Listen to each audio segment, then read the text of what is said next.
Hi guys, it's me, Alex, your favorite 17-year-old inventor from good old New York City. Before I dive into the craziest story of my life, do me a favor and hit that subscribe button. Give this video a like, and don't forget to leave a comment down below. Seriously, I read them. And trust me, you won't want to miss what's coming next. Now let's get down to business. You already know I have a knack for creating the most bizarre gadgets ever, right? I mean, who else could come up with a coffee machine that also predicts the weather? So, you can imagine my parents weren't too thrilled with my unconventional hobbies. One night, we had an intense family meeting that went something like this. Alex, we need to talk about your peculiar interests. Your inventions are creative, but they're turning our home into a mad scientist lab. But guys, this is what I love to do. I was born to invent. We get it. But maybe it's time for you to find your own space to, unleash your creativity.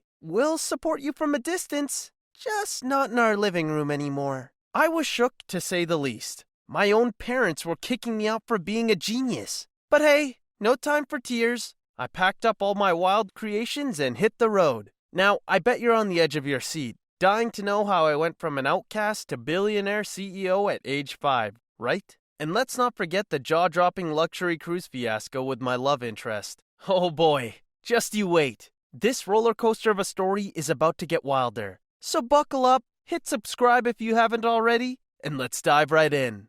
So, there I was, homeless and alone on the streets of New York City. I was just 4 years old. Can you believe it? I had to learn how to survive with nothing but my wits and my trusty bag of weird inventions. But as fate would have it, my life was about to take an unexpected turn. One chilly night, I stumbled upon a lost purse that looked like it had just fallen from the heavens. I mean, this thing was decked out with diamonds and gold. It was clearly the property of a billionaire woman who must have been missing it like crazy. I knew I had to return it, not just because it was the right thing to do, but because I couldn't resist the adventure. I mean, who wouldn't want to track down a mysterious billionaire lady, right? With nothing but the clues inside the purse, I set off on a wild goose chase across the city. Along the way, I encountered a colorful cast of characters who were eager to help, or hinder my mission. There was Benny, the hot dog vendor, who swore up and down that he had seen the purse's owner just yesterday. Kid, I'm telling ya, she was right here. She bought a pretzel and vanished into thin air. It's like she's a ghost or something. And then there was the eccentric fortune teller, Madame Zara, who cryptically told me, "The purse's owner is closer than you think, young one. Follow the trail of gold and you shall find her." I couldn't help but laugh at the absurdity of it all. But hey, it's not every day a 4-year-old homeless inventor gets to embark on an epic quest like this. And let me tell you, the twists and turns just kept on coming. Stay tuned, my friends, because this story is about to get even more unbelievable. So after what felt like ages of chasing leads and dead ends, I finally managed to track down the millionaire woman who owned the purse. When we met, she couldn't help but exclaim, "You're the one who found my purse? You're just a child." "Yeah, I know, I'm only 4, but I'm super resourceful," I replied with a cheeky grin. "Plus, I've got a knack for finding lost things and people." As we got to talking, she became absolutely fascinated by my quirky inventions. "Wait, you came up with a self-tying shoelace machine and an automatic toothpaste dispenser? You're like a pint-sized Tony Stark." I bashfully replied, "Well, you know, just trying to make the world a more convenient place, one gadget at a time.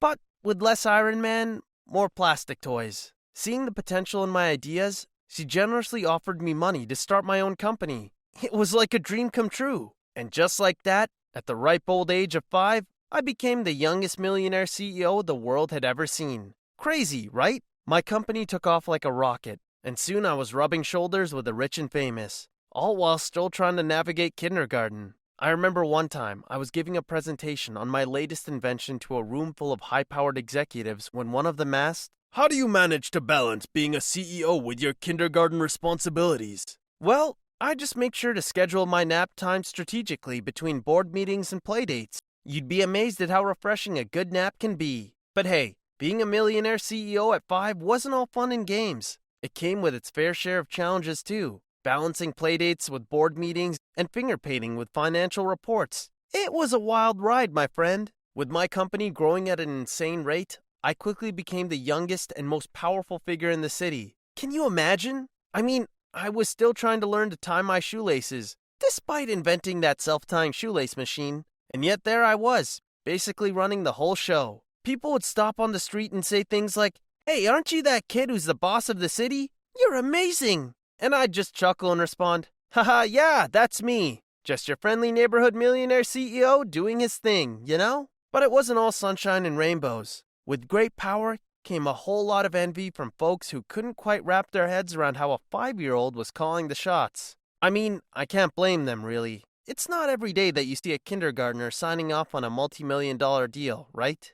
One time, I was having a business lunch at one of the fanciest restaurants in town, trying to cut a deal with some big-shot investors. As we discussed the terms, one of them skeptically asked, "So, kid, how do you manage to keep your company running smoothly when, you're, well, you know, a kid?" Without missing a beat, I replied, "Simple. I surround myself with a team of super smart, dedicated adults who listen to my ideas and help me bring them to life. Besides, I've got creativity and energy of a 5-year-old, which definitely gives me an edge." You think my life as a 5-year-old millionaire CEO is already wild? Buckle up, because I've got even more extravagant and shocking adventures to share. Picture this, okay? I'm cruising down the main street of the city in my custom-made electric mini sports car, blasting my favorite nursery rhymes with the bass turned all the way up. People would stop and stare as I zoomed past them, and I couldn't help but grin and wave like I'm the king of the world. And of course, no self-respecting millionaire CEO would be complete without a luxurious penthouse apartment.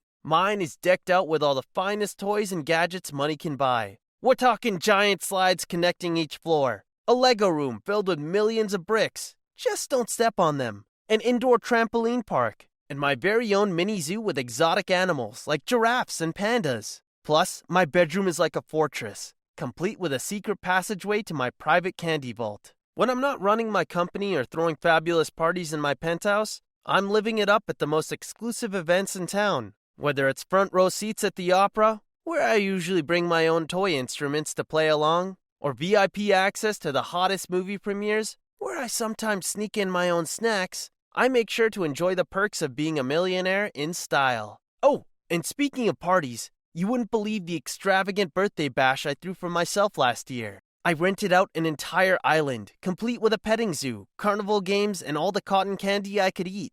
My guests arrived via private jet, and were all dressed up in their finest attire. But instead of sipping champagne, they were chugging chocolate milk from elegant flutes. I even had a custom-made life-sized ice sculpture of myself that was so realistic. People thought it was a statue at first. The highlight of the party was when I climbed to the top of the sculpture and dressed in my tiny tuxedo, delivering an epic speech about the importance of following your dreams and eating dessert. You know, I haven't told you about the time I treated my love interest, Emma, to a luxury cruise when I was 15. You won't believe what happened. Emma was this incredible girl I'd been crushing on for ages. She had this infectious laugh, a smile that could light up a room, and a heart of gold. Plus, she was always up for an adventure, which was perfect for me. So there we were, thinking we all had it planned out. I'd pulled some strings, got us both tickets, and we set sail on this beautiful ship. The first night, we were dancing like there was no tomorrow, and Emma whispered in my ear, "You know, we should sneak into the adults-only area and have some real fun." I grinned and said, "You read my mind." So we hatched a plan, sneaking past security like a couple of super spies, and found ourselves in this swanky lounge, sipping martinis like we owned the place. But our little escapade didn't go unnoticed. The crew caught wind of our shenanigans and decided we were too young to be on the cruise. They cornered us, and we tried to explain ourselves. "Look, I may be young, but I've been running my own company since I was 5. I think I can handle a little cruise ship fun." They didn't budge, and we were booted off the ship, stranded in the middle of nowhere. As we sat there, fuming, I got a call from my lawyer. Turns out, I actually owned the cruise company. I couldn't believe it. I called the ship's captain and told him, "You just kicked the owner of the cruise line off of his own ship. How's that for irony?" The captain stuttered.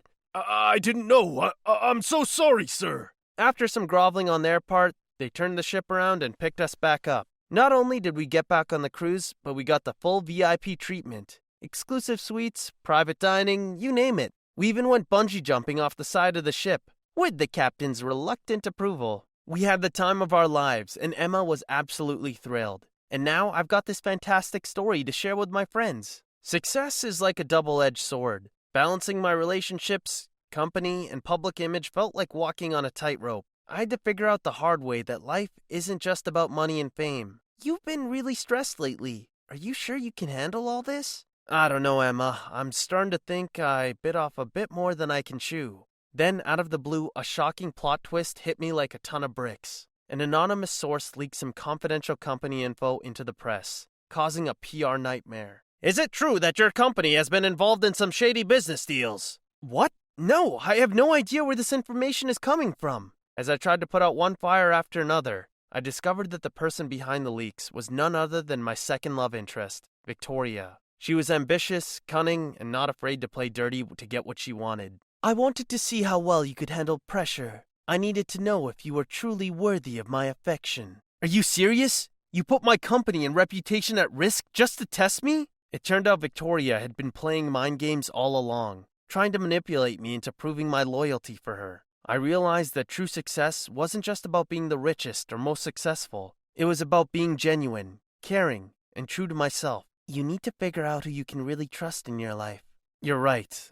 I've been so focused on success that I lost sight of what's truly important, like love, friendship, and happiness. As I continued to grow and reflect, I realized that true success came from finding balance and staying true to my values, no matter how high I climbed. In the end, I learned that not everyone who entered my life had my best interests at heart, and I had to be cautious of those who sought to manipulate me for their own gain.